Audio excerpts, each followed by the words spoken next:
Bienvenidos a todos a una nueva clase de Derecho Internacional Público y Privado.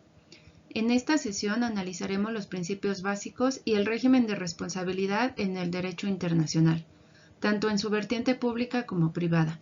Exploraremos cómo ha evolucionado la capacidad de imputar consecuencias jurídicas a los sujetos internacionales, cuando estos vulneran sus obligaciones, un pilar fundamental para la estabilidad del orden global contemporáneo. La responsabilidad internacional no es un concepto estático. Surge como un mecanismo jurídico para sancionar el incumplimiento de obligaciones internacionales. Históricamente, su desarrollo responde a una tensión constante, es decir, a la necesidad de limitar el poder absoluto de la soberanía estatal para garantizar en cambio la vigencia de un orden jurídico superior que proteja la convivencia entre naciones. Para que el sistema internacional funcione, debe existir una tríada indisoluble: el orden internacional, las obligaciones que los sujetos contraen y la responsabilidad que emana de su incumplimiento. Cuando una obligación es vulnerada, el sistema debe de reconocer, mediante sanciones, cómo restablecer el equilibrio jurídico y reparar el daño causado a la comunidad internacional. En el derecho internacional clásico, la responsabilidad se limitaba mayormente a reparaciones morales o gestiones diplomáticas, careciendo de un sistema institucionalizado de castigo. Sin embargo, el horror de los crímenes masivos del siglo XX demostró que este modelo era insuficiente. Tras 1945, vivimos una ruptura de paradigma que permitió el nacimiento de la responsabilidad penal internacional, permitiendo que el derecho ya no solo mire al Estado, sino también al individuo. Un aspecto crítico del derecho internacional privado y de los derechos humanos es el reconocimiento jurídico extranjero. El extranjero no es un sujeto provisto de protección. Es titular de derechos y obligaciones consagrados en la Constitución, las leyes internas y los tratados internacionales. Aquí rige el principio de territorialidad, donde el Estado ejerce su jurisdicción sobre toda persona en su suelo, pero siempre bajo el respeto irrestricto de los derechos humanos, que son inherentes a las personas independientemente de su estatus migratorio. Los juicios de Nuremberg marcaron un antes y un después, al establecer que los individuos pueden ser sujetos directos de responsabilidad ante el derecho internacional.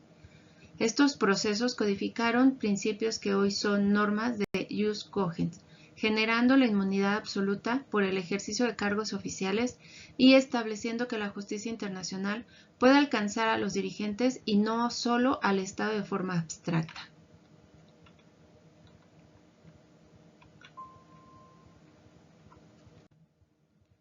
El principio 1 es claro: toda persona que cometa un crimen internacional es responsable y debe ser sancionada. Complementariamente, el principio 2 establece la primicia del derecho internacional sobre el derecho interno.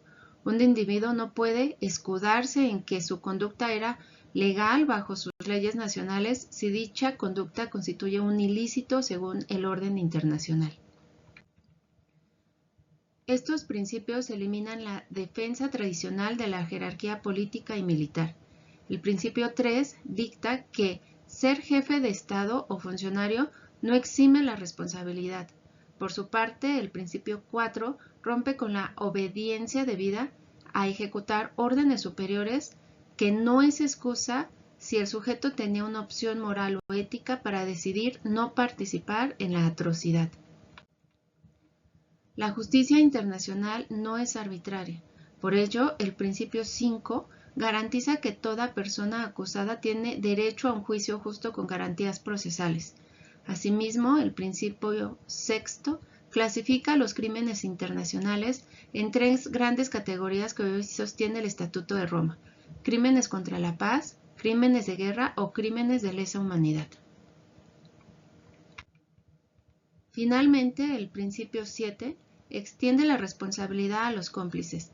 La cooperación consciente y voluntaria, ya sea mediante apoyo logístico, financiero, político o militar, vinculada al individuo con el crimen cometido por el autor material, asegurando que la red de apoyo de las atrocidades también sea alcanzada por la justicia. Aunque Nuremberg se enfocó en la punibilidad del individuo, Sus hallazgos sentaron las bases para la moderna responsabilidad internacional del Estado. Hoy entendemos que el Estado responde por sus hechos internacionales ilícitos mediante un proceso claro, la existencia de un acto, su imputación al Estado como sujeto jurídico y la generación de una consecuencia que suele traducirse en una obligación de reparar el daño.